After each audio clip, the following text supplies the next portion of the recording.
Sois élevé, sois glorifié, sois honoré. Merci pour notre présence que tu rends possible dans ta maison. Nous te soumettons toutes choses. Bénis cette rencontre, bénis ce moment. Fais-nous du bien pour la gloire de ton nom, au nom de Jésus. Amen. On peut s'asseoir dans la présence de Dieu. On acclame puissamment le Seigneur ce matin. Je partage avec vous ce matin le thème suivant, le Saint-Esprit et la nouvelle naissance. Nous allons lire Jean chapitre 3, versets 1 à 7. Jean chapitre 3, verset 1 à 7.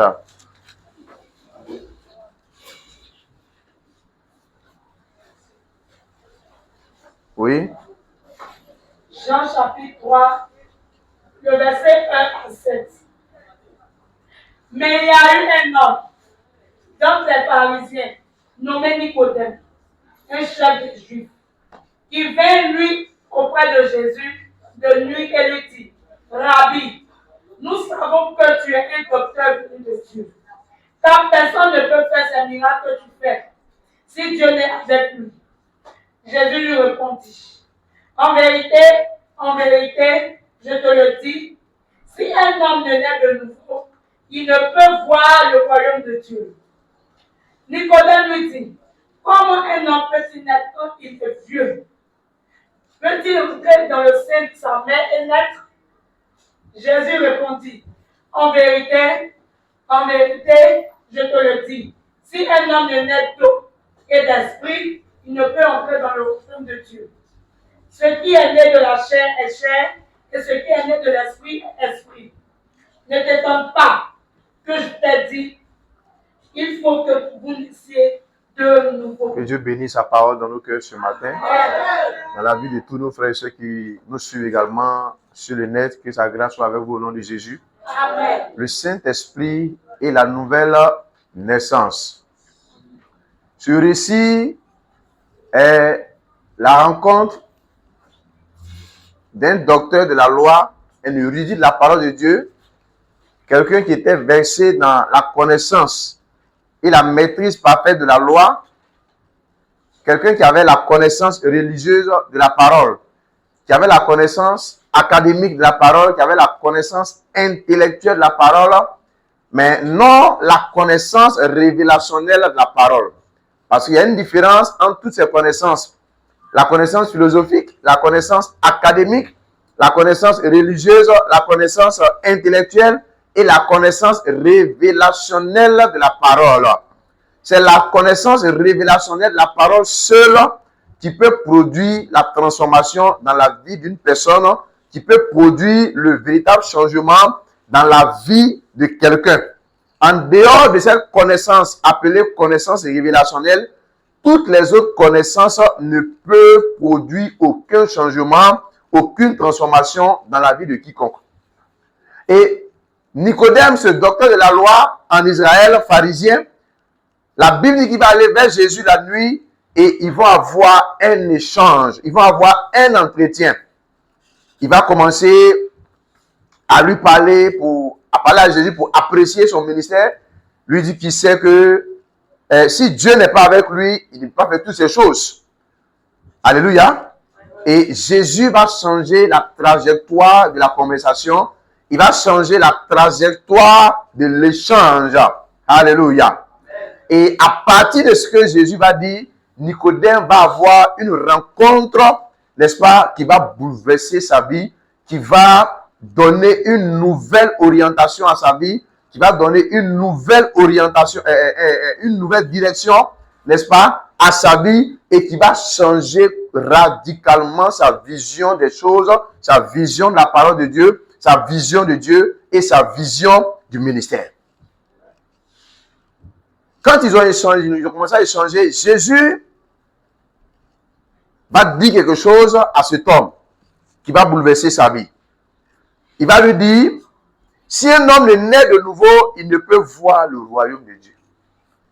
Alors Nicodème, ce docteur de la loi, s'attendait à tout dans cet échange, dans cette rencontre nocturne-là, sauf à cette approche du Seigneur Jésus.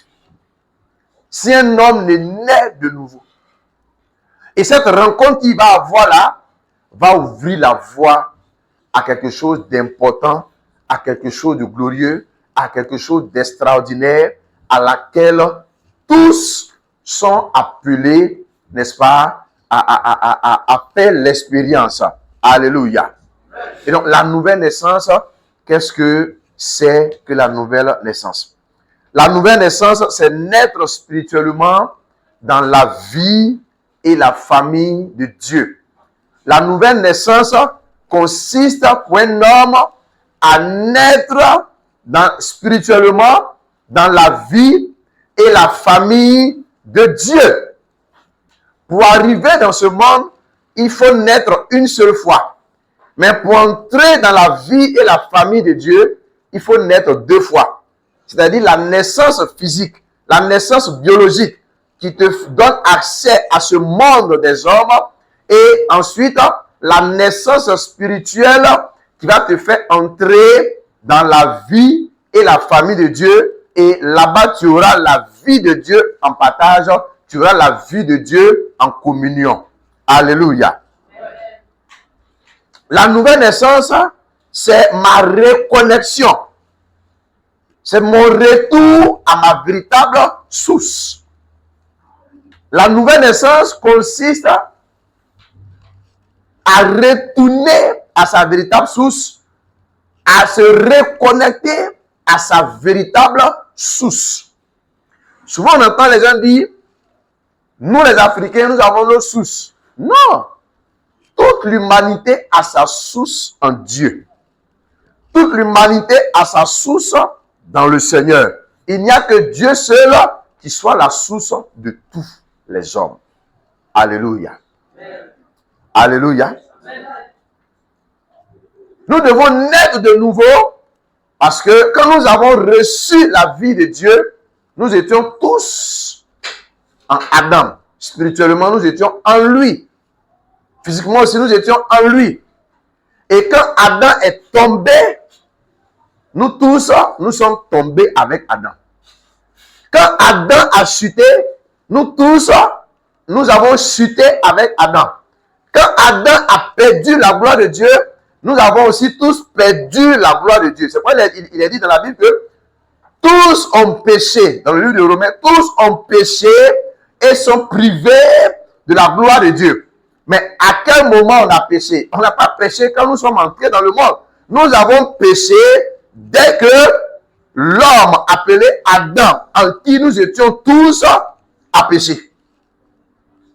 C'est pourquoi tous ceux qui naissent d'un homme et d'une femme naissent naturellement des pécheurs. Que tu sois né dans une famille pastorale, que tu sois né dans une maison pastorale, même si ta maman t'a accouché à l'église, tu es né pécheur. Tu es né pécheur. Tous, même pas un seul, tous, sans exception, riches, pauvres, tous ont péché. Chinois, Américains, Burkinabés, Ivoiriens, Maliens, Canadiens, tous ont péché et sont privés de la gloire de Dieu. C'est-à-dire sont privés de l'identité de Dieu. Sont privés de la nature de Dieu. Sont privés du caractère de Dieu. Donc le péché nous a fait perdre la nature de Dieu. Le péché nous a fait perdre l'identité de Dieu. Le péché nous a fait perdre le caractère de Dieu qui était en Adam, que nous étions censés manifester. Mais quand il tombe, tout le monde tombe avec lui. Quand tu chutes, tout le monde chute avec lui. Et puisque tous ceux qui naissent d'un homme et d'une femme sont condamnés depuis Adam, il faut trouver la solution. Et la solution, c'est Dieu qui vient dans la personne de Jésus. Et Jésus fait cette déclaration formelle à Nicodème, selon laquelle si un homme ne naît de nouveau, il ne peut voir le royaume de Dieu. Si un homme ne naît de nouveau, ça veut dire quoi? Tant que tu ne fais pas l'expérience de la nouvelle naissance, tu ne peux pas entrer dans la famille de Dieu. C'est pourquoi on ne naît pas enfant de Dieu. On le devient. Le statut d'enfant de Dieu ne nous est pas donné à la naissance physique. Ne nous est pas donné quand nous naissons à la maternité. Quand nous naissons à la maternité, nous avons le statut de créature, simplement. Au même titre que les animaux, au même titre que les arbres, au même titre que les poissons, au même titre que l'eau. Nous sommes tous créatures de Dieu, mais nous ne sommes pas tous des enfants de Dieu. Tout ce qui existe dans ce monde, la nature, tout le monde. C'est pourquoi d'ailleurs, il y a des gens qui disent qu'ils ne croient pas en l'existence de Dieu, ils croient à la nature. Et bon, quelque part, ils ont raison. C'est pas leur faux soleil, c'est l'ignorance. Puisque tout le monde est créature de Dieu. La nature, les animaux, même les hommes, sont des créatures de Dieu. Mais selon le standard de Dieu, qui est appelé enfant de Dieu? Jean chapitre 1, verset 12 à 13. Jean chapitre 1, verset 12 à 13, et on va comprendre quelque chose. Il faut retenir ça. Tous ne sont pas enfants de Dieu. Et personne ne naît enfant de Dieu. Nous naissons tous pécheurs. Mais à tous ceux qui Jean chapitre 1, verset 12 à 13. Oui? Mais à tous ceux qui l'ont reçu, à ceux qui croient en son nom, elle a donné le pouvoir de devenir enfants de Dieu, lesquels sont Dieu vient. nés. On ne naît pas enfant de Dieu. On devient. Nous entrons tous dans ce monde pécheur parce que nous avons en nous la semence adamique. Nous avons en nous les gènes du péché. Nous avons en nous l'identité du péché. Nous avons en nous l'ADN du péché. Nous avons en nous la semence du péché. Nous avons en nous la vie du péché. C'est pourquoi nous manifestons les fruits du péché. Alléluia. C'est pourquoi malgré tes efforts pour être un homme bien, pour être quelqu'un de bien, tu vas manifester obligatoirement les fruits de la semence spirituelle qui est en toi, qui sont en toi. Alléluia. Lorsque le diable a fait tomber Adam et Ève dans le jardin, c'est une semence spirituelle qu'il a plantée en eux. Ce n'est pas une semence physique. Et cette semence spirituelle-là nous pousse à manifester les fruits physiquement. C'est pourquoi le péché est quelque chose de très dangereux. Donc, quand Jésus a vu cette situation désastreuse, lamentable dans laquelle était l'homme, il va venir. Dieu va venir dans la personne de Jésus. Et c'est pourquoi la Bible l'appelle la parole. Et la Bible dit quoi? À tous ceux qui l'ont reçu. Et qui font quoi? Qui croient en son nom. Au nom de qui? Qui croient en Jésus.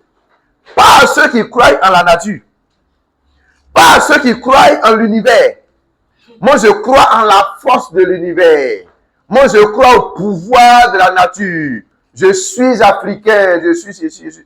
Il y a ni juif ni grec. Il n'y a pas africain, il n'y a pas japonais, il n'y a pas américain. Tous ont péché. Tous ont péché. Ils sont privés de la gloire de Dieu. Mais à tous ceux qui l'ont reçu et qui croient. Donc la foi que tu vas avoir en Jésus, cette foi va changer ton statut. Cette foi va changer ton identité. Elle va changer ta nature. Elle va changer ton caractère. Elle va te donner quoi? Elle va te donner le pouvoir, c'est-à-dire la capacité capacité, le statut de devenir enfant de qui? Enfant. Enfant. Donc, quand tu dis oui à Jésus, tu sors de la dimension de créature de Dieu pour entrer maintenant dans la dimension d'enfant de Dieu. Donc, selon les hommes, tout le monde est enfant de Dieu. Mais selon Dieu, tout le monde n'est pas enfant de Dieu. L'homme a son standard, Dieu a son standard.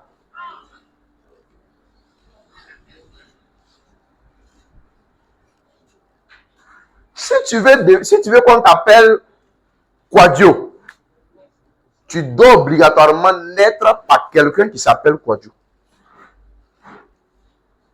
Tant qu'un Quadio n'est pas ton géniteur, tu ne peux jamais avoir ses gènes, tu ne peux jamais avoir sa semence, tu ne peux jamais porter son nom.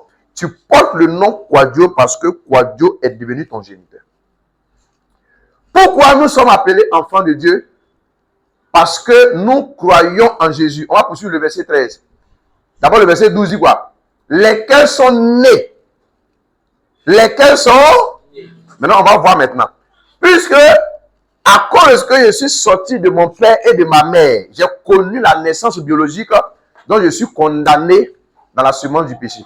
Je suis enfermé dans la semence du péché.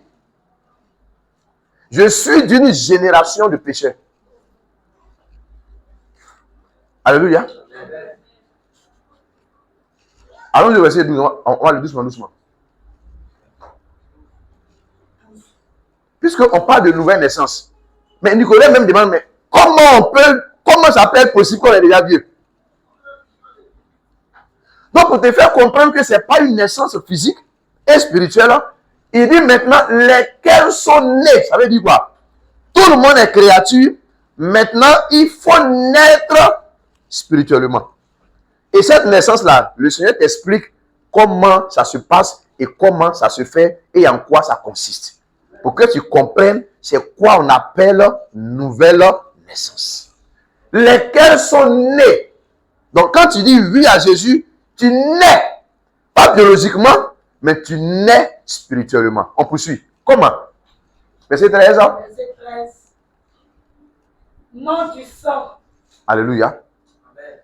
À cause de ce que je suis né d'un homme et d'une femme, la semence du péché est en moi.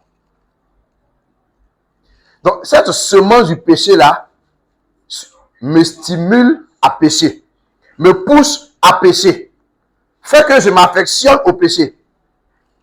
Donc, le Seigneur va me déconnecter de cette source biologique et humaine qui est sujette au péché, et il va dire, ça ne sera pas par le moyen du sang de mes parents, ça ne sera pas par le moyen de la volonté de mes parents, ça ne sera pas par la volonté de qui? De l'homme. C'est pour dire que être chrétien, ce n'est pas l'œuvre d'un homme. Devenir chrétien n'est pas une œuvre humaine.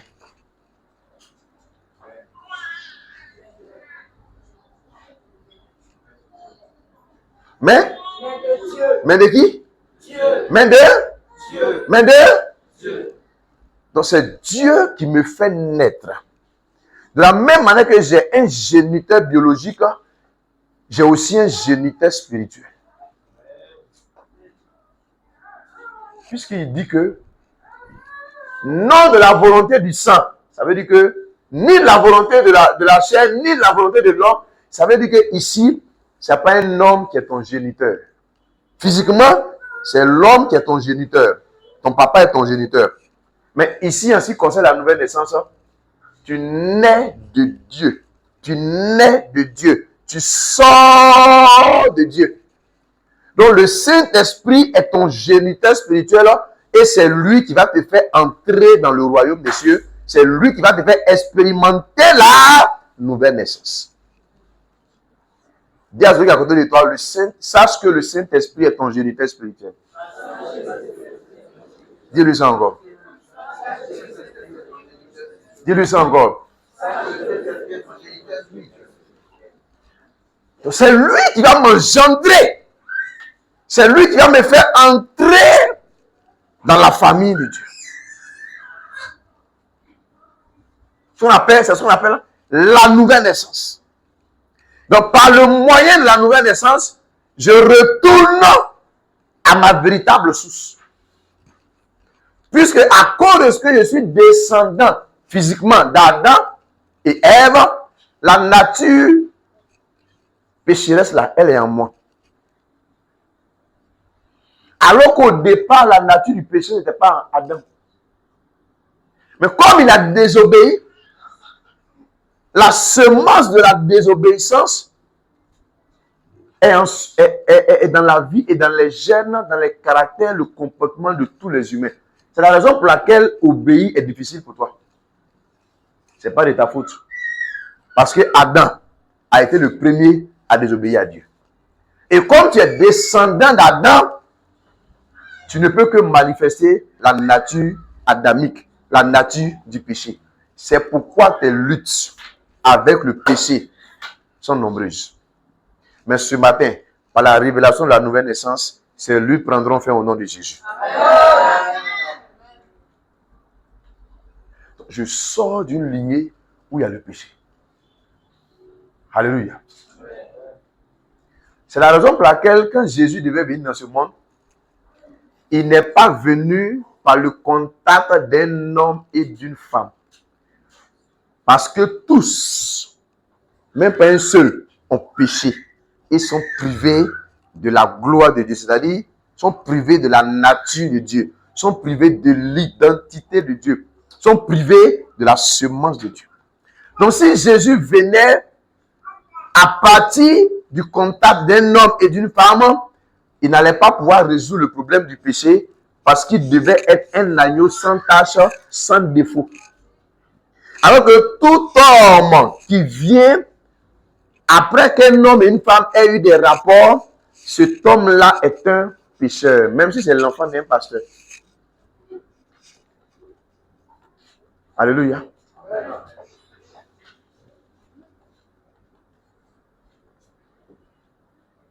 Donc quand Jésus vient dans le monde, il vient donner naissance à une nouvelle race de personnes.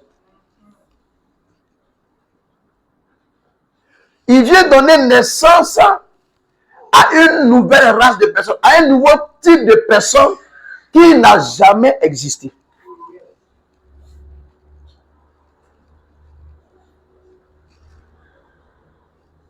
Est-ce que vous comprenez ce matin? Matthieu 16, verset 17. Vous savez pourquoi souvent quand vous dites que vous avez donné votre vie à Jésus, les luttes continuent. Rapidement, Matthieu 16, verset 17. Est-ce que vous me suivez ce matin? Est-ce que vous me comprenez ce matin? On va doucement pour qu'on comprenne. Oui? Jésus, reprenant la parole, lui dit, tu es heureux, Simon, fils de Jonas, car ce ne sont pas la chair et le sang qui t'ont révélé cela. Mais c'est mon Père qui est dans les cieux. Alléluia. Il dit, ce ne sont pas la chair et le sang qui t'ont révélé mon identité. C'est Jésus qui parle. Mais c'est mon Père qui est dans les cieux qui t'a révélé cela. Donc je te dis que par la nouvelle naissance, tu es recréé. Amen.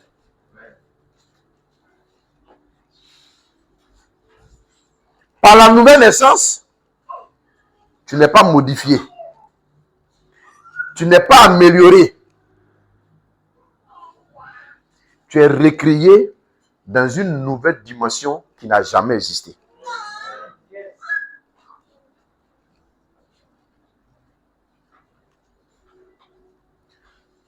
Maintenant, ce qui fait que tu as encore des luttes, c'est que cette nouvelle personne recréée là est encore dans une enveloppe appelée la chair. J'appelle ça le vêtement terrestre. Le vêtement terrestre, ce n'est pas l'habit que tu portes. Ce n'est pas le costume que tu portes. Ce n'est pas la robe que tu portes. Le vêtement terrestre, c'est ça. La chair là, qui recouvre cette vie régénérée là. C'est pourquoi Jésus ne va pas venir résoudre le problème du péché en commençant par l'extérieur. Il va d'abord aller à l'intérieur, pour toucher la racine du problème, pour que cela puisse avoir une répercussion extérieure. C'est pourquoi il a dit dans Matthieu, il dit, produisez maintenant des fruits qui sont dignes de la repentance. Ça veut dire quoi? Le travail que j'ai fait en vous, à l'intérieur, sur le plan spirituel appelé nouvelle naissance là, vous devez avoir la révélation que ce n'est pas une œuvre physique, mais c'est une œuvre que vous devez comprendre avec la connaissance, pas intellectuelle, pas académique, pas philosophique, mais avec la connaissance révélationnelle. C'est-à-dire la connaissance de Dieu par révélation, pas par explication.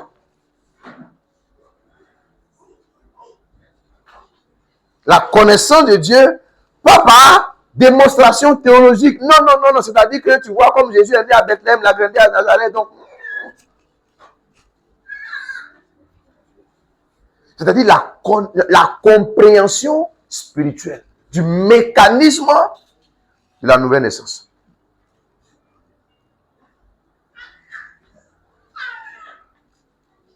Donc, par la nouvelle naissance, je suis pris de ce monde et spirituellement, je suis transporté. Ça ne veut pas dire que je sors de mon corps, non.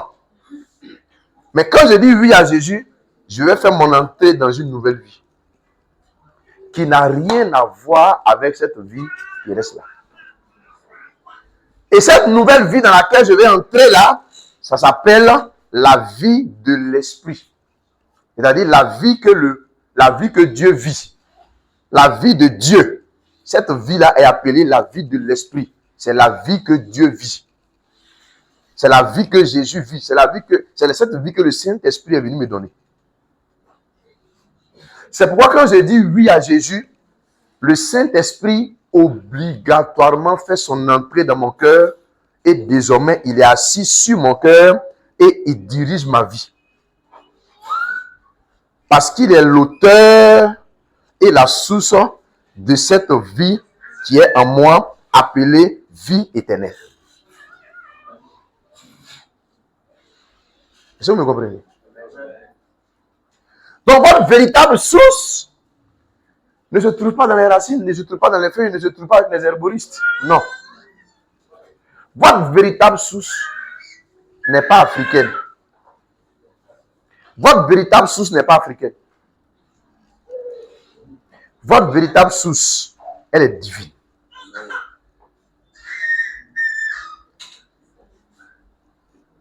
Nous venons tous de Dieu.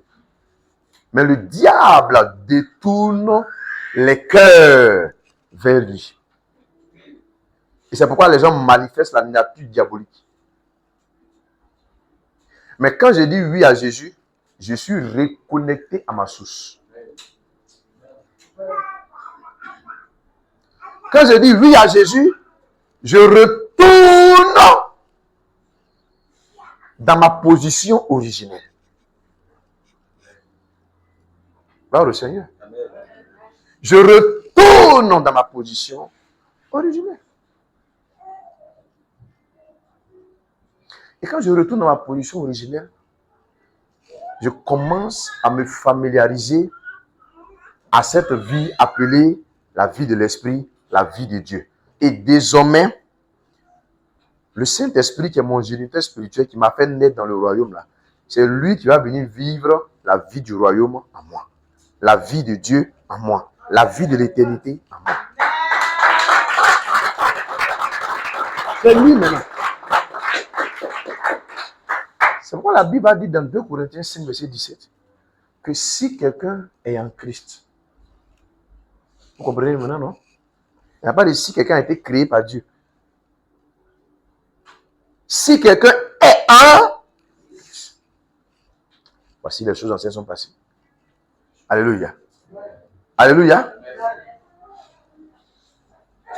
Si quelqu'un est en Christ, il est une nouvelle créature. Une nouvelle créature. ça veut dire quelque chose qui n'a jamais existé. Quand on dit que quelque chose est nouveau, c'est quelque chose qui n'a jamais existé. Mais la Bible te dit que quand tu acceptes Jésus, là, tu deviens une nouvelle personne. Ça veut dire quoi?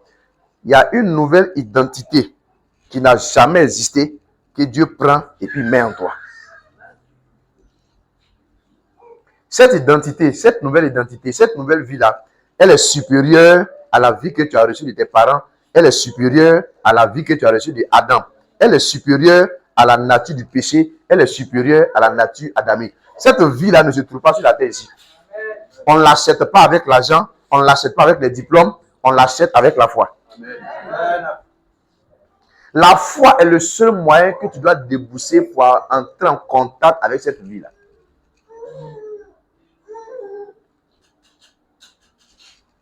Remettez le verset en plein écran, s'il vous plaît. Il est une nouvelle. La Bible n'a pas dit qu'il a été modifié. Souvent, on parle des voitures. On dit, par exemple, tel véhicule, telle série, ça c'est la version améliorée. N'est-ce pas? Version. Oh Dieu, quand il te prend là, c'est vrai que les gens te voient physiquement, mais en réalité, en vérité, même là, l'ancien toi-même là, tel que les gens t'ont connu là, toi tu es mort fini. C'est fini, tu as été enterré, fini. C'est une nouvelle personne qui est là maintenant. Il ne t'a pas modifié. Il ne t'a pas amélioré. Il a ôté l'ancienne vie là. Il a détruit complètement, il a effacé complètement. Et il a planté une nouvelle vie en toi. Une vie que tu n'as jamais vécue. Et une vie que tu vas vivre maintenant. Pas pour toi, pas pour le diable, mais pour lui. Donc nous ne sommes pas rachetés pour nous-mêmes. Nous sommes rachetés pour lui. Nous sommes rachetés pour lui et pour sa gloire. C'est quoi la vie qu'on doit vivre maintenant?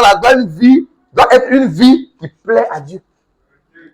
La vie que tu menais, que tu vivais avant de rencontrer Jésus, c'est une vie qui te plaisait. C'est une vie qui te faisait du bien. Mais maintenant que tu as rencontré Jésus et que tu es entré dans son royaume, la vie qu'il a injectée en toi là, c'est une vie que tu dois vivre pour lui plaire à lui et à lui seul.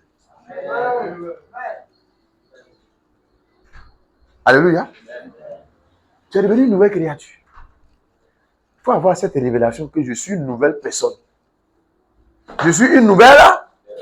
Et on te dit, mais tu n'as pas changé, c'est le même test. Non.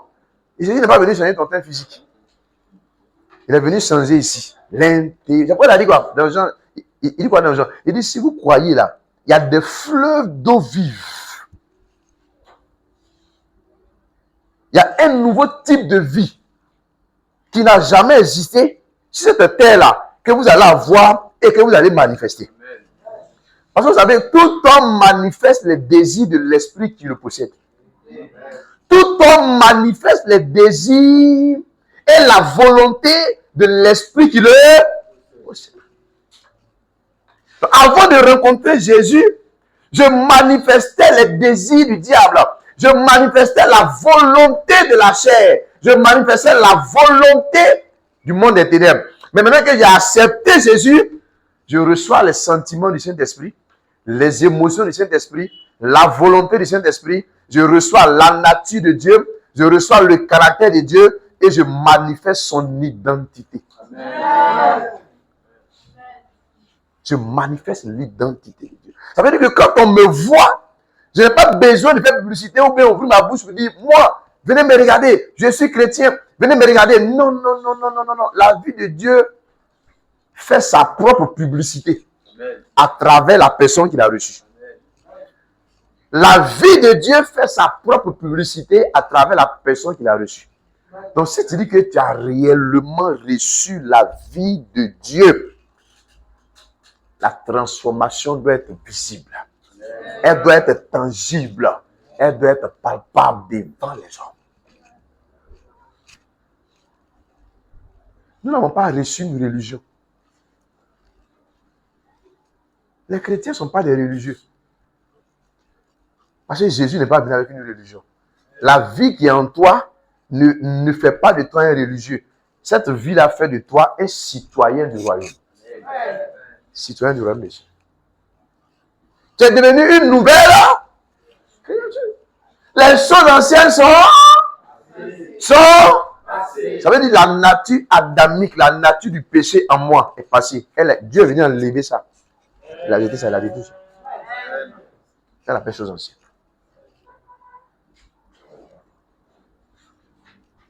La question, est-ce que tu es né de nouveau? Ou tu vas à l'église simplement? Nicodème est un docteur de la parole. Un docteur de la parole. Mais il n'était pas né de nouveau. Donc on peut avoir une grosse Bible comme ça et puis aller en enfer avec ça. Amen. On peut avoir une Bible plus grosse que ça la même et puis aller en enfer. Parce que le diable n'est pas impressionné par la Bible. Il est impressionné par la connaissance que tu as de la parole.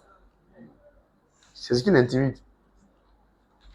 Il n'est pas intimidé par le montant que tu as investi pour acheter ta Bible. Ça ne le ferait pas. Le diable n'est même pas intimidé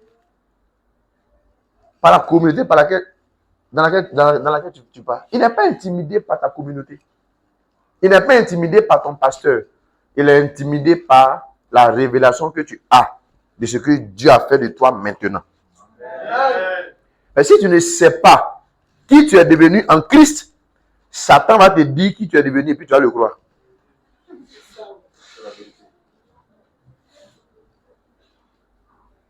Il m'a affiché le verset en plein écran.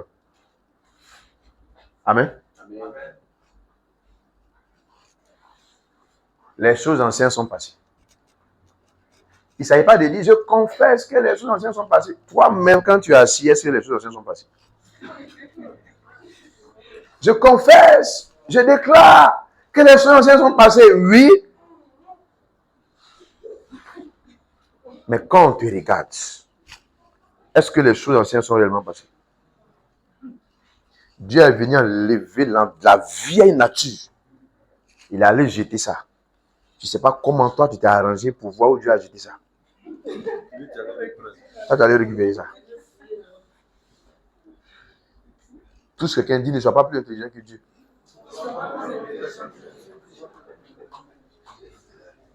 On te dit que les choses anciennes sont passées. C'est lui, ce Dieu, qui sait où il a pris les anciennes choses pour aller jeter.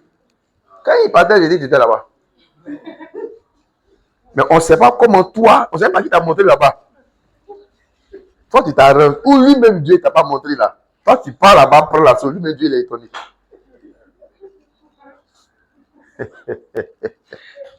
Alléluia. Voici, toutes choses sont devenues.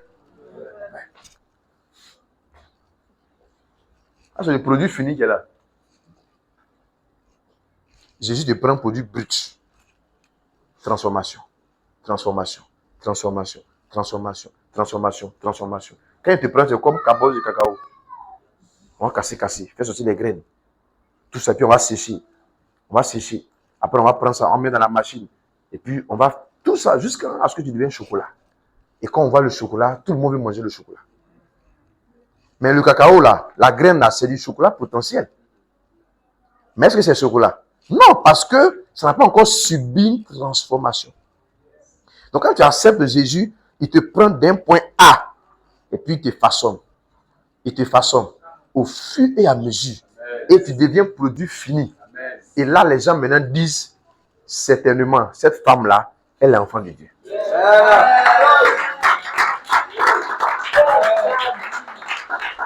Alléluia. Mais on peut enlever le verset. Mais pour que tu deviennes, pour que tout ça devienne nouvelle, quand vous naissez dans une famille, qu'est-ce qui fait que vous arrivez à parler, à comprendre le langage de vos parents? Parce que depuis le bas âge là, vous avez commencé à interagir avec vos parents. N'est-ce pas? Tu as commencé à interagir avec ton papa. Donc, tu parles quoi? Sa langue. Tu interagis avec ta maman, donc tu parles sa langue. Ou bien? Donc, quand tu nais de nouveau, tu dois commencer à interagir avec ton géniteur spirituel, qui est le Saint-Esprit.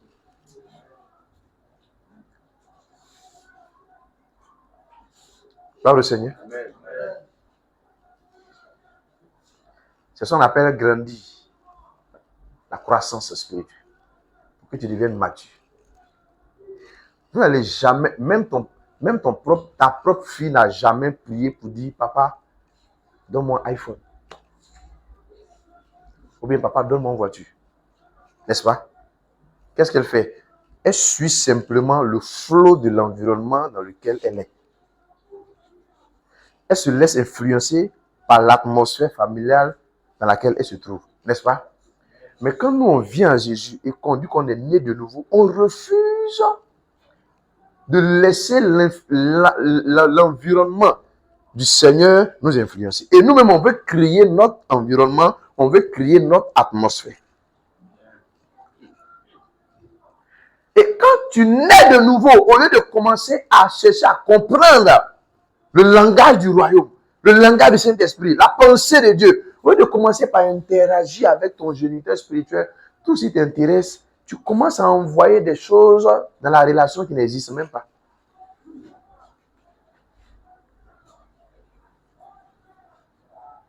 Amen. Et c'est ce qui fait qu'il y a des gens qui ratent le processus de leur transformation. Vous avez déjà vu la graine du cacao, là, on prend, on met dans la machine, et puis on dit, on va fabriquer le chocolat, et puis ils s'entendent pour dire, yo, si on n'a pas quitté la machine, là, c'est pas bon. Hein. Et puis vous voyez les graines, là, ils sautent comme ça, et puis ils quittent l'usine, et puis ils fuient. Est-ce qu'un jour, on pourra dire qu'ils sont devenus chocolat? Pour que les gens les désirent? C'est pourquoi quand tu as dit oui à Jésus, tu l'as accepté, tu dois demeurer dans sa présence. En permanence.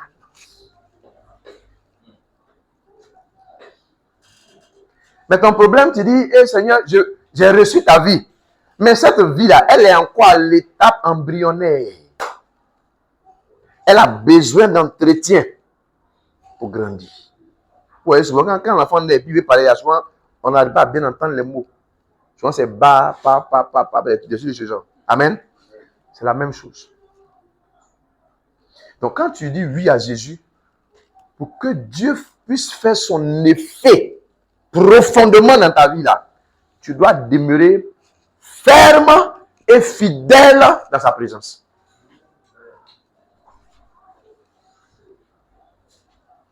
Ferme et fidèle. C'est comme une femme qui a commencé à préparer un repas et à cause de son impatience, elle finit par éteindre le feu et puis elle dit, le repas ça ne cuit pas. Donc moi, et puis elle se passe et puis elle verse. Elle a fait un investissement à pète. Amen. Amen. Amen. C'est pourquoi quand tu as dit, quand tu es entré dans le royaume, tu dois commencer à apprendre à connaître ton géniteur spirituel. Tu dois commencer à apprendre à connaître Dieu. Mais quand toi tu viens, qu'est-ce que tu commences à faire? Tu commences à dire, Seigneur, donne-moi ça. Donne-moi ça. Donne-moi telle chose. Donne-moi telle chose. Et ce que tu demandes là, ton géniteur spirituel ne peut pas te donner ça. Dieu ne peut pas te donner ça à cause de ton immaturité, à cause de ta position de bébé spirituel. Tu es né dans le royaume, mais il y a un travail à faire pour grandir, pour atteindre le statut de fils de Dieu. Donc, tu as quitté le statut de créature de Dieu. Quand tu as dit oui à Jésus, tu es devenu enfant de Dieu. Maintenant, tu dois progresser pour quitter enfant de Dieu pour devenir fils de Dieu. Il y a un travail à faire, ce n'est pas automatique. Ça demande que tu prennes tes responsabilités. C'est là que vient l'étape de la patience. C'est pourquoi quand tu as accepté Jésus, dans tes prières, tu demandes certaines choses qui tardent à venir, tu ne dois pas abandonner la main de Dieu. Ça ne va pas devenir une raison pour toi d'abandonner la main de Dieu. Ce n'est pas parce que tu as demandé de l'argent à ton papa et puis tu as dit qu'il ne te donne pas qu'il n'est plus ton papa.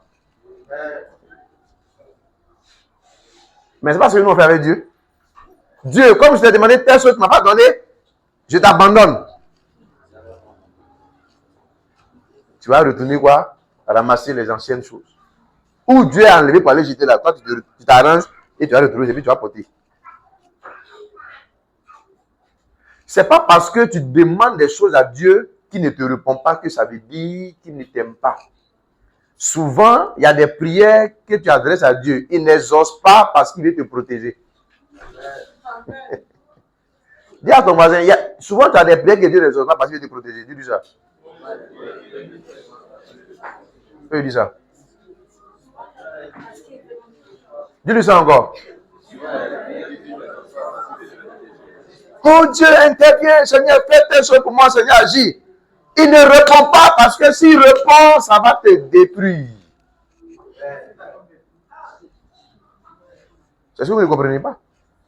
Vous n'êtes pas encore mûr, vous n'êtes pas encore mature pour recevoir ce que vous demandez. La force ne suffit pas pour recevoir de Dieu. La maturité aussi est une condition importante. Jésus a dit tout ce que vous demanderez en priant, tout ce que vous demanderez en mon nom, tout ce que vous demanderez, croyez que vous l'avez reçu. Mais il y a la place de la maturité. Souvent tu as la foi, tu crois, tu demandes. Mais quand il regarde le niveau de maturité là, c'est 0. S'il donne, ça te détruit. Regardez Galates chapitre 4, à partir du verset 1. Affichez-moi ça rapidement. Est-ce que vous comprenez ce matin?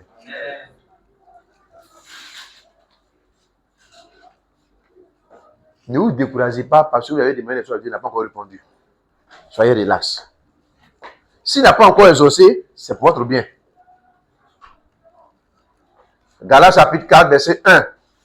On va lire ça rapidement. Affichez le verset.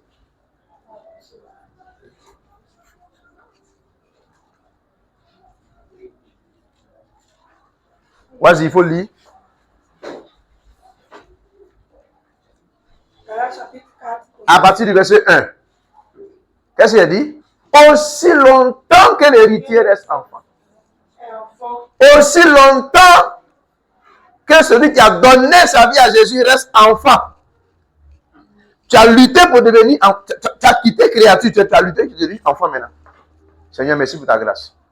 Tu es devenu enfant. Ça, tu es entré dans le royaume. Ton nom est écrit dans le livre de vie. Tu es devenu héritier. Mais il y a un danger à rester à ce niveau. Amen. Ce qui va faire que ce que tu as lui demandé à te donner, la seule chose que je vais te montrer maintenant. Créature, enfant. Après, tu vas faire quoi? On continue. Aussi longtemps que l'héritier reste enfant. Enfant. Donc, quand on donne sa vie à Jésus, on devient enfant de Dieu. Mais on ne doit pas rester enfant de Dieu. Je dis qu'il ne diffère rien d'un esclave, quoi qu'il soit le maître de tout. Ce qui fait que souvent tu regardes les païens et puis tu as l'impression que Dieu t'a oublié là. C'est ça que je vais t'expliquer là. La Bible dit que quand tu es bébé, quand tu es immature dans les choses de Dieu là, les esclaves, ceux qui ne connaissent pas Jésus là, sont des esclaves. Amen. Et puis vous là, il n'y a pas de différence. Ils s'inquiètent, tu t'inquiètes. Ils souffrent, tu souffres. Ils sont angoissés, tu es angoissé. Tu ne diffères rien d'un esclave. On te dit, il a donné ma vie à Jésus. Mais pourquoi? Souvent tu es là, non, remets le verset 1. Souvent tu brises les liens des familles. Les liens, c'est bon de briser les liens, mais regarde. Voici le plus gros lien.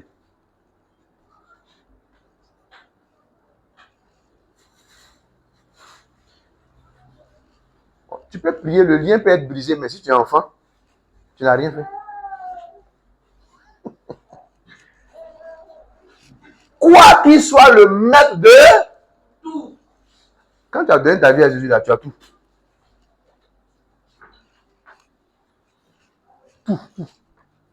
Tout ce que tu demandes, même là, tu as ça. Mais comme je vous dis, la force ne suffit pas. Le statut aussi est déterminant. Nous avons tout. Hein. Jésus a dit, je suis quoi? Le Dieu à qui l'oeil appartient. Et tous les chrétiens ont l'argent. Quoi qu'il soit le maître de tout, on a tout. On a tout. Nous avons tout. Quoi qu'il soit le maître de tout. On continue au verset 2.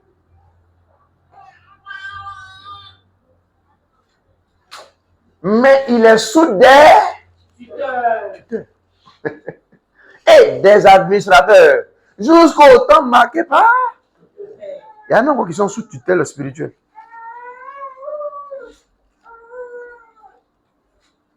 Jusqu'au temps marqué par. Au temps marqué par. Ici, ça ne veut pas dire que Dieu a écrit dans son agenda qu'il y a des choses que tu dois avoir. C'est pas ce que ça veut dire. Ça veut dire ici que quand on parle de temps, quand la Bible parle ici de temps, au temps marqué par le Père, là, ça veut dire quoi? Le temps de la maturité. Et ton temps de maturité, là, est fonction de quoi? De ta fidélité dans la présence de Dieu, de ta fidélité en Christ, de ta fidélité à Dieu. Amen. Est fonction de ta persévérance dans les épreuves.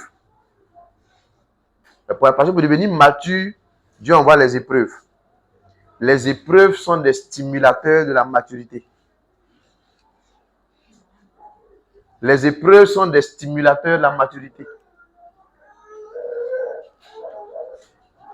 Verset 3.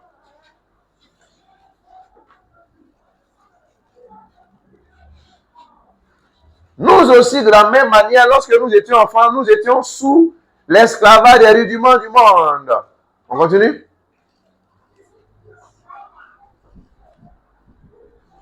Mais lorsque les temps ont été accomplis, Dieu a envoyé son né d'une femme née sous la loi, oui, afin qu'il racheta tous ceux qui étaient sous la loi, afin que nous reçussions l'adoption, oui. Et parce que vous êtes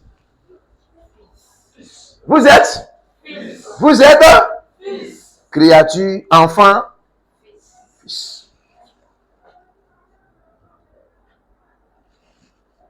Dieu a envoyé dans nos cœurs l'esprit de son fils, lequel crie. Ça là, en hébreu, ça veut dire source.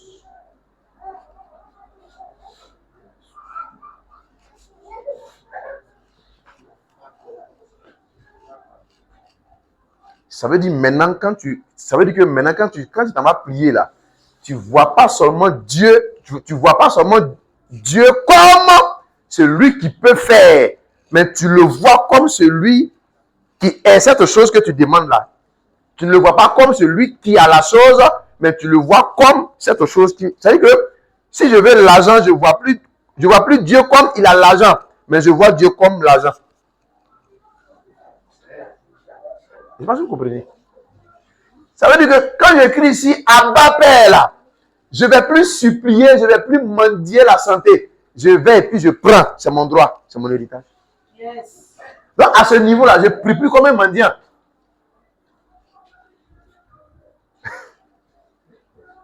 Je suis dans la dynamique maintenant d'un fils qui connaît ses droits et ses privilèges dans la rédemption. Dans ce moment-là, je n'ai plus le cœur, la mentalité, la posture et l'attitude d'un mendiant. Oh Dieu, toi-même tu sais où. Seigneur, la situation là même là, vraiment. Seigneur, si tu peux faire un peu grave seulement. Seigneur, moi, il n'y a pas beaucoup, un peu. Dieu, petit seulement. Seigneur, pardon, non, mais pourquoi? Seigneur, c'est chaud. Seigneur, un peu seulement. Dieu, c'est pas des beaucoup que tu ne donnes pas, non. Vous êtes petit. Dieu. Parce que tu ne le vois pas comme ta source.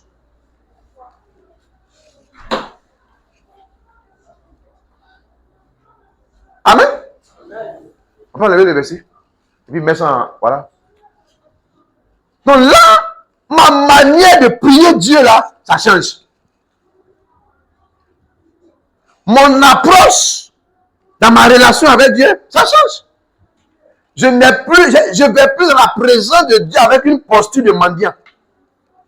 Le mendiant là, quand il demande l'argent, il est dans l'incertitude. Il est entre deux, il navigue entre deux mondes. Il ne sait pas s'ils vont lui donner ou pas. Il y a des chrétiens qui vont dans la présence de Dieu, alors qu'ils appellent Dieu Abba, leur source, Père. Il ne sait pas si Dieu va faire ou si Dieu ne va pas faire. C'est la même là. Des fois même, il est en train de prier pour certaines choses. Il dit, Seigneur, pardon, je vais répondre, c'est trop gros. Ce qu'il demande à Seigneur, donne petit, un peu sur moi, Seigneur. Réduis un peu.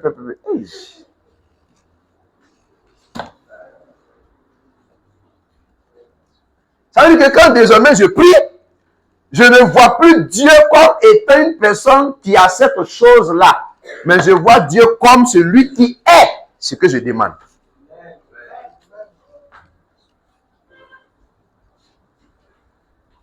Amen. Mon approche de Dieu change désormais. Beaucoup de chrétiens mendiants spirituels, mendicité spirituelle. Il y a un défi de santé. Oh Seigneur, toi-même, il faut voir. Seigneur, toi-même, regarde. Est-ce que je dois parler encore? Seigneur, toi-même, regarde. Il est en train de mendier son droit. Et le diable est en train de le maltraiter. Le diable est en train de détruire son foyer. Elle est là, Seigneur. Moi, mais c'est que ça, c'est pas ta volonté. Souvent, c'est sa volonté. Et les margouillades là, elles viennent et puis elles prennent ça. Réveille-toi, femme. Réclame tes droits. Prends possession. Ce foyer-là, c'est ton foyer. Lève-toi et puis chasse-les. Ces margouillades-là. Ces cabris, ces porcs-là. Il faut les chasser.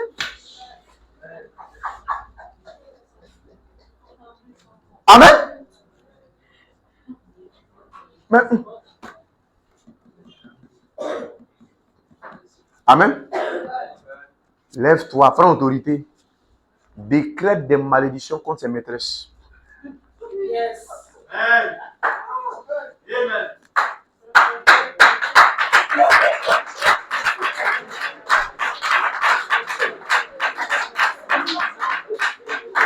Parce que tu es dans tes droits. Et Dieu est le juste juge.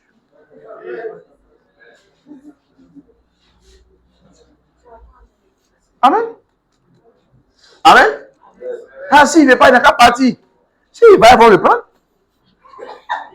Et tu vas regretter. Tu vas me voir? Tu vas me voir? Lève-toi et puis prie. Ne te donne pas de repos jusqu'à ce que la victoire soit tangible. Rappelle-toi de là où vous êtes quitté avec cet homme. Rappelle-toi de ce que vous avez mangé souvent, maïs 25. Rappelle-toi de ce que souvent, à cause d'argent, vous avez dormi, du manque d'argent, vous avez dormi dehors. C'était difficile et compliqué. Et aujourd'hui, les choses commencent à aller un peu. Le diable a téléguidé quelqu'un. Amen. Tiens-toi dans tes droits et décrète des malédictions sur cette personne-là.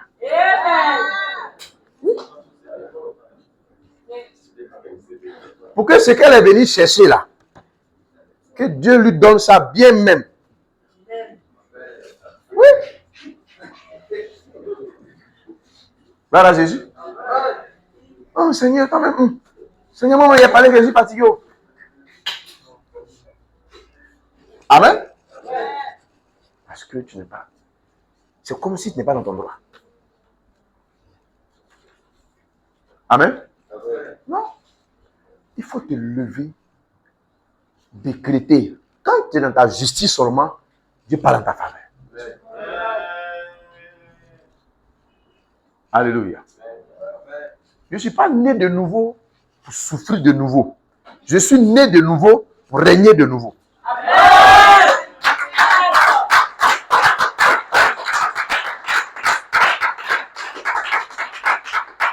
Amen. C'est pourquoi si tu te plains, Dieu ne fera rien pour toi. Il t'a déjà tout donné. Quand tu te plains, lui-même, ça l'énerve. Il voit que tu viens à l'église, tu cries, tu bavardes, mais tu ne sais rien de la vie chrétienne. Tu ne sais rien. Tu bavardes seulement. Tu te plains.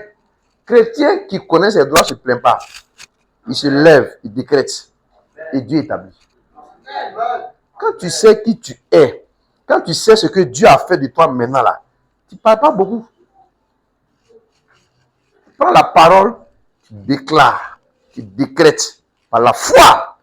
Et Dieu dans sa justice là, il t'accompagne. C'est parce que les maîtresses là, vous jouez avec elles à cause de ça, elles sont encore, elles continuent de trouver, vous voyez. Vous êtes fautif, hein? Amen. C'est parce qu'elles vont voir les marabouts là. Les marabouts travaillent et puis elles sont là, sous vos yeux.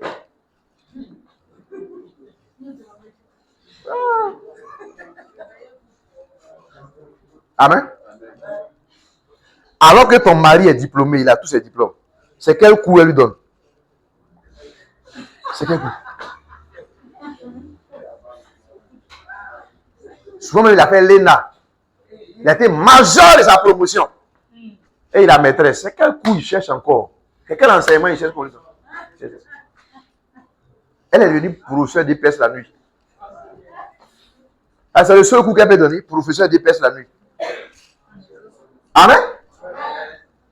Il faut décréter la mort contre elle. C'est pas affaire de non. Alors, si elle t'a vu, elle va te tuer. Quelqu'un qui peut aller travailler ton mari pour que le cœur de ton mari se détourne de toi, c'est que cette personne-là, elle peut te tuer. C'est la grâce de Dieu qui te tient. C'est parce qu'elles font ça là, elles vont encore tomber sur quelqu'un qui connaît ses droits, qui a décrété la mort. Comme elle est commencé à entendre les témoignages, il y a telle là, elle voulait prendre le foyer de telle en Christ là, elle est morte. Il y a tel témoignage, elle voulait prendre tel foyer là, elle est morte. Elle voulait prendre tel travail. Elles vont faire réunion pour dire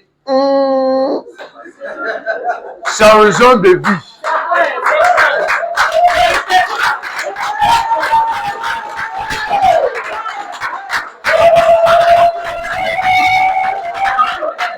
Alléluia. Elles voient que elles sont en action. Vous ne réalisez pas. Donc ça les encourage et ça les stimule. Amen. Oui. S'il y a des maîtresses, c'est qu'il y a des maîtres. Et très souvent, on n'en parle pas. Les maîtres, il y a aussi des maîtres. Amen. Utilisez vos bouches par la prière pour les détruire. Amen.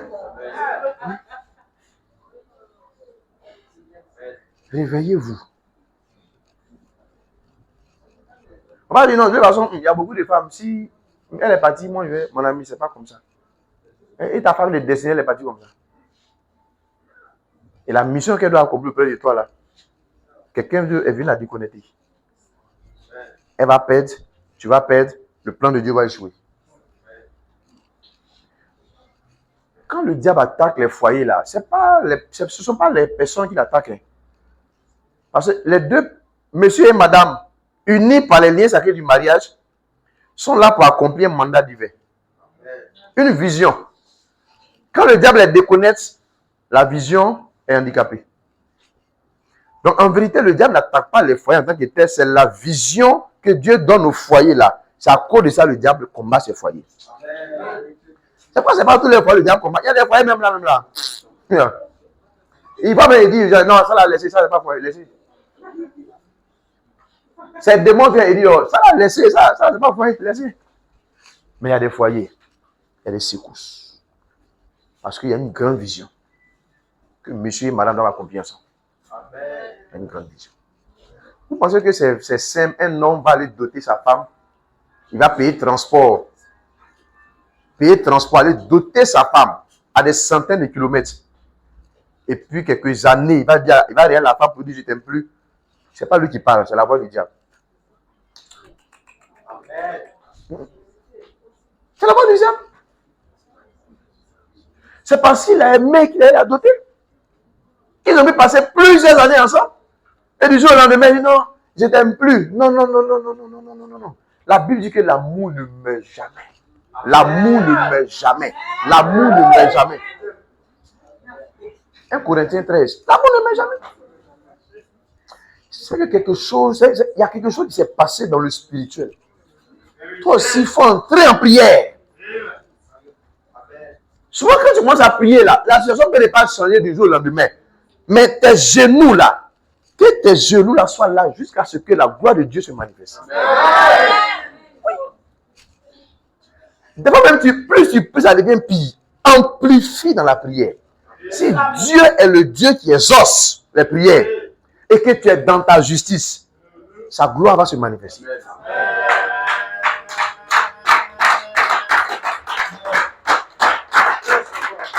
Amen. Alors, va se manifester. Même si tu es une femme que tu n'es pas dotée, mets tes pieds à genoux, tu seras doté au nom de Jésus. Je dis, Seigneur, il faut qu'on me dote. Il faut qu'on m'envoie la mairie. Il faut qu'on m'honore selon ta parole. Amen. Souvent aussi, il y a des hommes aussi qui ont des problèmes, qui n'arrivent pas à doter les filles. Quand il est avec une fille, il a doté, les problèmes commencent. Toi aussi, ce matin, là, tes yeux sont ouverts. Amen. Quand ça arrive là, commence à prier.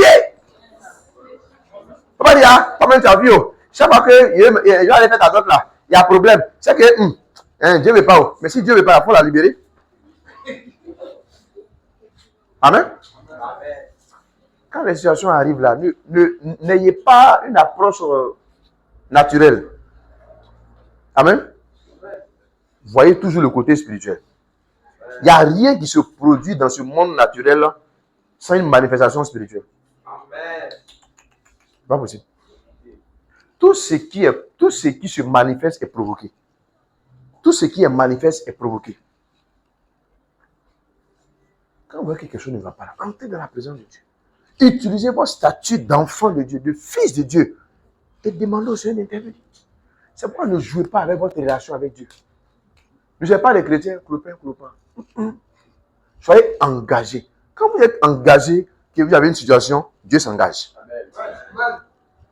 Mais si vous n'êtes pas engagé, que vous avez un défi, Dieu ne va pas s'engager. Dieu va voir en vous quelqu'un qui a un cœur d'intérêt. Si vous suivez Dieu par intérêt, vous serez frustré. Si vous suivez Dieu par amour, vous serez toujours honoré.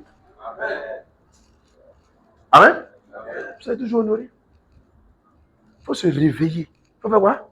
Il faut faire quoi? Se réveiller. Quelqu'un qui veut devenir riche, qui dort de 22h à 11h du matin. Je vois. Et lui aussi, il vient et puis il perd tant de Dieu. Seigneur, oh Seigneur, fais-moi grâce. Mon ami, il ne faut pas prier Dieu. Tu pries pour demander quelque chose et ton caractère combat cette chose-là.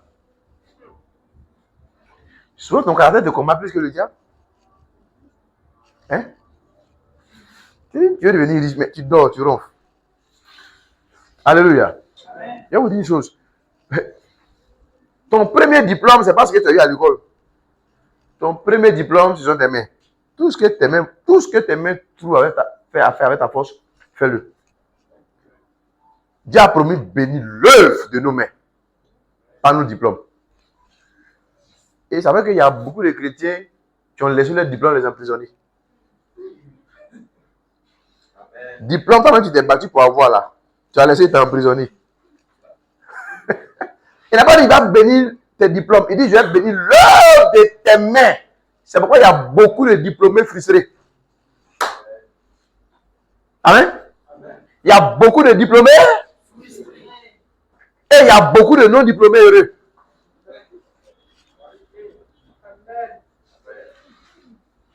Il y en a même parce qu'ils ont maîtrise ou bien ils ont pas master 2 pour commencer dans la vie. Là, quand on leur donne ça va être des 85 000 francs, il dit moi, l'héritier du royaume.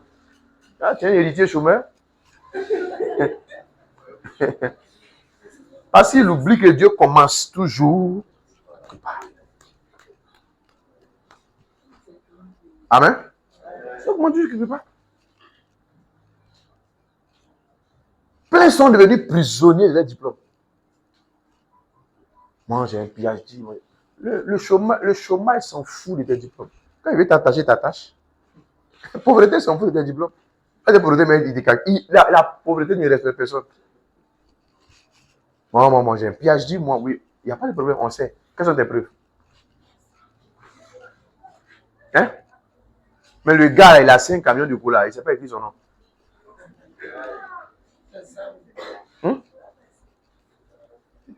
Non, c'est comment? Hein?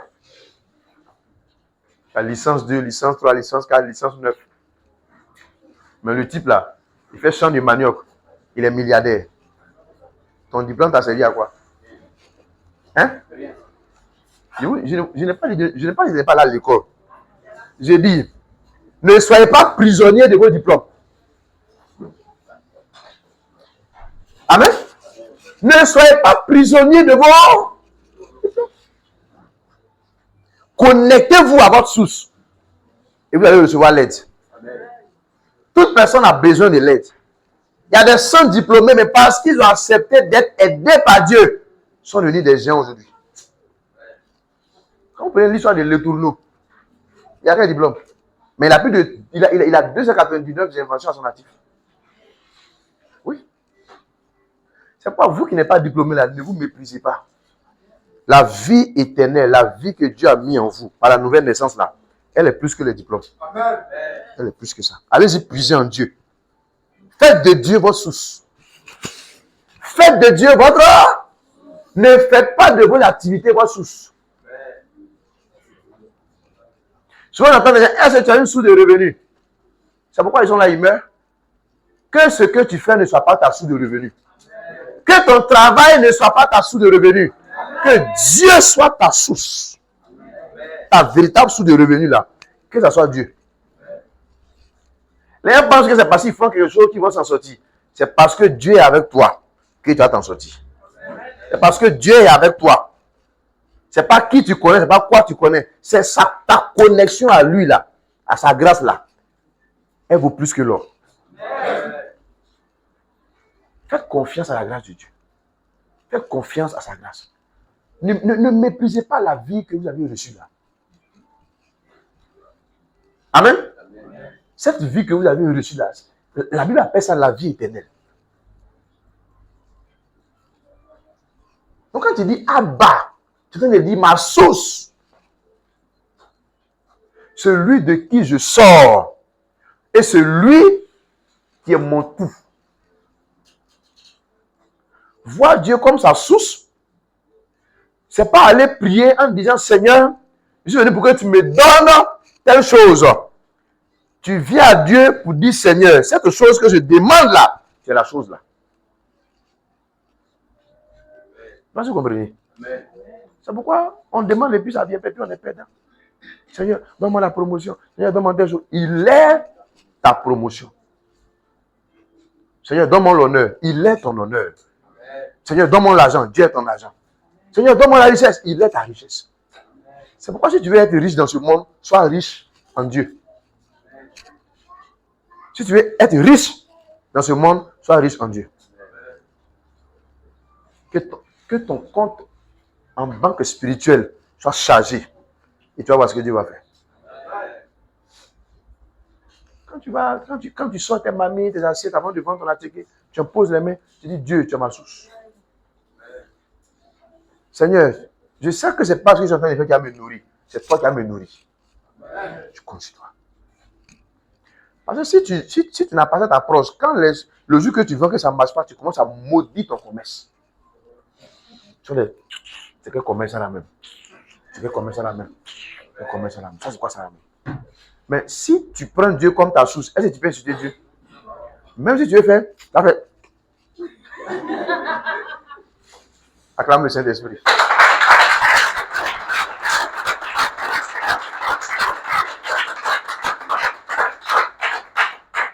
Alléluia. Seigneur, je te rends grâce. Je t'adore, je te loue. Alléluia. Prenez Dieu comme votre source. Quand Dieu est ta source, ça ne te fait plus pitié. Il y en a même qui ont honte de Dieu aux gens ce qu'ils font dans la vie. D'autres ont honte de Dieu aux gens que moi je vais attaquer ici. Pourquoi? Le président de la République, il mange ou bien il ne mange pas? Hein? C'est qui il mange là, ça qui tout? Répondez. Les députés, ils mangent ou bien ils ne mangent pas? C'est qui il mange ça qui tout? Vous devez Appréciez cette grâce que vous avez eue d'avoir cette position. Grâce à vous, les députés mangent. Hein? Tu te plains, tu dis, je ne suis pas diplômé. Je ne suis pas là à l'école. Mais si tu ne sors pas à 4 h du matin pour aller en brousse, pour aller faire sortir le placali, l'aubergine, la graine, même le président ne mangera pas. Le député ne mangera pas. Donc vous deux qui êtes grand, personne n'est grand que l'autre. Vous êtes là. Dieu vous a placé là. Chacun a son rôle, chacun joue son rôle, chacun joue sa partition. Tout le monde est important dans la société. Amen. Tu le respectes parce qu'il est le chef de l'État, oui. Mais ne te méprise pas. Parce que c'est grâce à toi que le pays mange. Regardez les femmes, elles sont très courageuses. 4 h du matin, vous allez les voir entrer en brousse, aller sortir graines, payer bananes, puis elles vont venir verser ça à jamais. Amen. Et nos autorités vont envoyer les servantes pour aller faire le marché. Et puis à midi, le poteau est bien pilé, puis tout le monde mange. Mais ça a été possible par qui? Parce qu'il y a une femme qui ne s'est pas liée et écrite, qui a été courageuse, qui a pris ses responsabilités, qui a affronté les serpents, qui a affronté tout ce qui est aléa climatique, et elle allait faire sortir la nourriture. Elle est là aujourd'hui. Appréciez Dieu pour ce que vous faites. Ne méprisez jamais ce que vous faites. Oh Dieu, ça c'est pas, mais Seigneur, c'est quel travail même? Seigneur, toi aussi, ça c'est quel travail ça? Tout ce que ta main trouve à faire avec ta force, fais-le. N'oublie jamais. Ton premier diplôme, ce sont tes mains. Amen. Ce sont tes mains. Ce sont tes mains. Très souvent, tu vas aller passer le concours. On te dit que l'âge de la retraite, maintenant c'est plus en termes de durée, mais c'est en termes d'âge. Bon, on te dit entreprendre, tu n'es pas entreprendre. Et tu as ton concours à 45 ans. Il reste combien d'années par la retraite? Hein? Combien? 15 ans, tu as fait quoi? Souvent, ça reste combien? 155 875. Hein? Ouais, non. Les gens aiment des trucs comme ça. Si on met un bulletin des salons, on tire. Et les gars, 165 995 francs. C'est mon salaire. Des trucs comme ça. Pourquoi on dit que lui aussi, il a bulletin de salaire? Il n'y a pas bien des bulletins de salaire pour réussir. Hein? Il a bien du Saint-Esprit pour réussir. Il a besoin de sa sagesse. Il n'y a pas une situation difficile dans laquelle tu te trouves où la sagesse du Saint-Esprit va intervenir et puis tu n'as pas t'en sortir. C'est pas possible. Amen. C'est pourquoi arrête de prier pour demander l'argent. Demande la sagesse. La sagesse est la mère de la richesse. La sagesse est la mère. Si tu pries pour demander l'argent, Dieu ne va pas te donner. Parce que si Dieu te donne l'argent, tu vas devenir pauvre. L'argent, ce n'est pas la source. L'argent est tiré de quelque chose. Donc quand tu demandes à Dieu l'argent, il ne va pas te donner l'argent, il va te donner la sagesse qui est la source de l'argent. Parce que si tu as la source, ça ne finira jamais. Or, si tu as l'argent, l'argent peut finir. Mais si tu as la source, chaque fois que ça veut finir, tu vas faire quoi? Moi, je préfère la source. Dieu est ma source. Dieu est tout pour moi. Dieu est tout. Faites de Dieu votre tout. Écoutez, votre mari n'est pas la source de votre joie. Votre femme n'est pas la source de votre joie. Vos enfants ne sont pas la source de votre joie. La source de votre joie, là, c'est Dieu. C'est pourquoi un foyer où il n'y a pas d'enfant et puis il y a la bagarre là, à cause d'enfants, ce couple-là, c'est pas. Qu'est-ce qu'on appelle mariage? On ne se marie pas là-bas à cause des enfants. Faites de Dieu votre source, peu importe ce qui arrive. Si réellement vous êtes né de nouveau, si vous avez expérimenté ce que la Bible appelle la nouvelle naissance, Dieu doit être votre source. Quand Dieu devient votre source, les aléas économiques du pays ne vous inquiètent plus. Même quand on dit à telle chose, tel événement, tu sais que ça ne peut pas influencer tes activités. Parce que la seule influence qui peut influencer tes activités, c'est le Saint-Esprit. Il faut avoir confiance en Dieu. Alléluia. Appréciez la grâce que Dieu vous a donnée par la nouvelle naissance. C'est un privilège. C'est une bénédiction. Cette position, ce statut d'enfant, de fils de Dieu là. Il y en a qui cherchent ça. Ils n'ont pas. Aujourd'hui, il y a des gens qui disent que eux là, ils croient en la nature, qu'eux ils sont sortis de la nature. Amen. Et ils disent que l'affaire de Dieu là, c'est quitter chez les blancs. Mais pourtant, quand on leur donne portable Samsung, ils prennent. Comme si en Côte d'Ivoire fabrique Samsung. Quand on leur donne voiture, ils prennent. Comme si en Côte d'Ivoire fabrique voiture. Quand c'est voiture, c'est pas affaire des blancs. Quand c'est portable Samsung, c'est pas affaire des blancs. C'est quand c'est Bible là, c'est affaire des blancs. Nous les Africains, on a nos sources. Il n'y a pas un Africain qui a source. Il n'y a pas un Européen qui a source. Il n'y a pas un Chinois qui a source. Notre source commune, c'est Dieu. C'est le diable qui nous a trompés, c'est tout. Sinon, notre source, tout le monde, notre source là, c'est Dieu. Par la nouvelle naissance, nous sommes reconnectés à notre véritable source. Si tu comprends ça, tu es heureux toute ta vie. Que Dieu te bénisse. Que sa grâce soit avec toi au nom de Jésus. Tiens-toi debout. On va rendre grâce au Seigneur pour sa parole. Élevons la voix et disons merci au Seigneur. Prions ensemble le Seigneur. Nous te disons merci au nom puissant de Jésus. Merci Seigneur pour ta fidélité. Merci pour ta grâce. Merci pour tout ce que tu fais. Reçois la gloire, l'honneur et l'élévation au nom de Jésus. Merci glorieux Saint-Esprit. Merci Dieu de grâce. Merci Dieu de bénédiction. Merci toi qui as fait de nous tes enfants. Merci pour ta grâce. Merci pour ton soutien. Béni sois-tu Dieu de grâce et de bénédiction. Merci Seigneur. Merci Papa. Reçois la gloire, l'honneur et l'élévation. Merci pour tout ce que tu fais Seigneur. Au nom puissant de Jésus. Merci Seigneur. Merci Papa au nom de Jésus. Tu vas dire au Seigneur de te donner de prendre conscience de cette vie que tu as reçue par la nouvelle naissance et de la manifester en toi au nom de Jésus. Prions le Seigneur. Seigneur, au nom de Jésus, donne-nous de prendre conscience de cette nouvelle vie que nous avons reçue par le moyen de la nouvelle naissance. Donne-nous Dieu de gloire de comprendre l'importance de cette vie que nous avons reçue par le moyen de la nouvelle naissance au nom de Jésus. Manifeste-toi, Papa, au nom puissant de Jésus. Donne-nous de comprendre, Papa. Donne-nous de comprendre, Seigneur. Donne-nous de comprendre, Papa, au nom puissant de Jésus.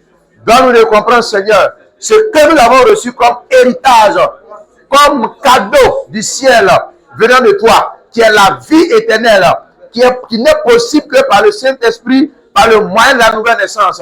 Merci Dieu de grâce. Merci de nous donner de manifester cette nature en nous, en permanence au nom de Jésus. Que la gloire te revienne au nom de Jésus. Amen. Si tu es là, qui t'a encore donné ta vie à Jésus, on peut s'asseoir. Je vais prier avec toi simplement. Tu n'es pas encore né de nouveau. Il n'est pas dit que tu vas à l'église. Mais il dit que tu n'es pas encore né de nouveau. Alléluia. Si tu es aussi connecté sur Internet avec nous, qui t'a encore donné ta vie à Jésus, tu peux nous envoyer un message et on va prier avec toi pendant que nous sommes en direct. Alléluia. Si tu es là ce matin, tu n'es pas encore né de nouveau. Tu n'as pas encore donné ta vie à Jésus. Il n'est pas dit que tu vas à l'église. Il y a une différence entre partir à l'église et naître de nouveau. Si tu n'es pas encore né de nouveau, lève simplement la main, je vais prier avec toi. À partir de ce que tu as reçu comme message ce matin. Que Dieu te bénisse. Que sa grâce soit avec toi. Dans le nom de Jésus. Nous bénissons le Seigneur pour ce merveilleux message ce matin. Que sa paix soit avec nous. Que sa grâce soit avec nous. Et vous qui nous suivez également en ligne, que le Seigneur soit avec vous en permanence au nom de Jésus. Amen. On peut acclamer le Seigneur. Et que Dieu nous bénisse.